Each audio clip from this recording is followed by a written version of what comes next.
ഈ സമയത്ത് ഞാൻ വേണമെന്നെ പിണക്കിയ എനിക്കറിയാലോ. അല്ലാതെ പേടിച്ചിട്ടൊന്നുമല്ല. എന്തോ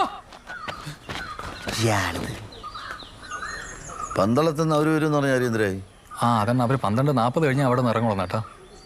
അപ്പോ അങ്ങനെയാണെങ്കിൽ ഒരു 3:30 ബോഡി എടുക്കാം. അതിന് 2 മണിക്ക് ബോഡി എടുക്കാൻ അവൻ പറഞ്ഞിരിക്കുകയാണ്. അവന്റെ തീരുമാനമൊക്കെ അവിടെ ഇരിക്കുകയുള്ളൂ. നമ്മള് 3:30 മണിക്ക് ബോഡി എടുക്കും. എന്ത് അല്ല അതന്നെ തീരുമാനിച്ചാൽ മതി. അവന്മാർക്ക് എന്താ ഭ്രാന്താ? ഇവിടെ വിട്ടാ നേരത്തെ അവിടെ പോകാൻ പറയും, അവിടെ വിട്ടാ നേരത്തെ ഇവിടെ വരാൻ പറയും. പുല്ല് നിന്റെ അവളെ അമ്മൂമ്മ അടക്കാൻ എന്നെ അടക്കേണ്ടി വരും. നീ എനിക്ക് വേണ്ടി ഒന്ന് അഡ്ജസ്റ്റ് ചെയ്യാ. ഇനി അഡ്ജസ്റ്റ് കൂടെ ചെയ്യണോ ഞാൻ? ആർക്ക് നീ കൂടെ ഒന്നും നില്ലേ?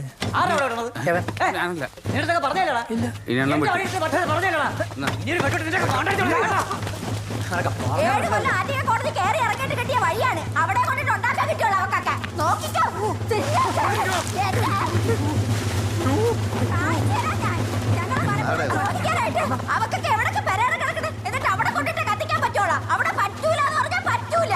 നിന്റെ അടുത്തൊക്കെ എന്റെ അണ്ണ ഇവിടെ വന്ന് പറഞ്ഞല്ലേടാ അവിടെ എനിക്ക് പറ്റൂലെന്ന്. ശക്തിച്ചേട്ടനല്ലേ അത്? എടി ശക്തിച്ചേട്ടൻ ഏത്? എന്റെ കോളേജിലെ സീനിയറാണ് ആ ചേട്ടൻ, ആ ചുവന്ന ഷർട്ട്. ഓ അതിവിടെ പണിക്ക് വന്ന ആരാണ്? അല്ല, ടിറ്റു ശക്തിച്ചേട്ടൻ. ഈ വേട്ടവാളിനുണ്ടോ? എനിക്ക് വയ്യത് ഇതെല്ലാം കൂടി പ്രശ്നമെന്ന് തോന്നണം. ഈ വഴി തന്നെ ഇവര് തന്ന വഴിയല്ലേടി? കേസ് കൊടുത്ത് വാങ്ങിച്ച വഴിയാണ്. അവര് വഴി തന്നെ പോലും. ഇവിടെ വിളിച്ചോണ്ട് പോ. എന്തൊരു വിളിച്ചോണ്ട് പോയി? അവരെ അവിടെ ഇട്ട് കത്തിച്ച് നോക്കി അതിനു മുമ്പ് അമ്പിയെ കത്തിക്കണം. സതീശ വേറെ ആരുമല്ല, കരയവും പ്രസിഡന്റ് പറഞ്ഞിട്ടാണ് ഇങ്ങോട്ട് മാറ്റിയത്. പ്രസിഡന്റാ പ്രധാനമന്ത്രിയാന്ന് എനിക്കറിയണ്ട. ഇത് ഇപ്പൊ എന്റെ വഴിയെടുത്തുന്ന മാറ്റിലേക്ക് നീയൊക്കെ സ്വപ്പം വിവരം അറിയും. പ്രസന്ന അവിടെ കത്തിക്കാൻ തീരുമാനിച്ചിട്ടുണ്ടെങ്കിലേ അത് നടത്താനും എനിക്കറിയാം. ഒരുത്തനും കത്തിക്കൂല. മുരളി അടിയടാ അവനെ. പിന്നെ മുരളി അണിച്ച് അച്ചി വീട്ടിൽ ഒന്ന് പെറ്റി കിടക്കണം. എവനെ കൊള്ളു നിന്നെ പേടിക്കുമായിരിക്കും. എന്നെ അതിന് കിട്ടൂല. നിനക്ക് ആള് മാറിപ്പോയി. പ്രസന്ന ഞാൻ എവിടെ കിടക്കട്ടെ? നിന്റെ അവിടെ വന്നില്ലല്ലോ.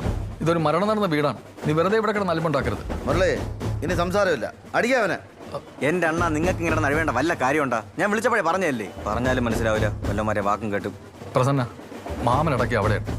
അന്ന് വെച്ച് തെങ്ങ് മുറിച്ചിട്ടാണ് നിങ്ങൾക്ക് ഞങ്ങൾ അവിടെ വഴിയുന്നത്. മാമനെ ഞങ്ങൾ എവിടെ അടക്കിയോ അതിൻ്റെ അടുത്ത് തന്നെ മാമിയെ ഞങ്ങൾ അടക്കും.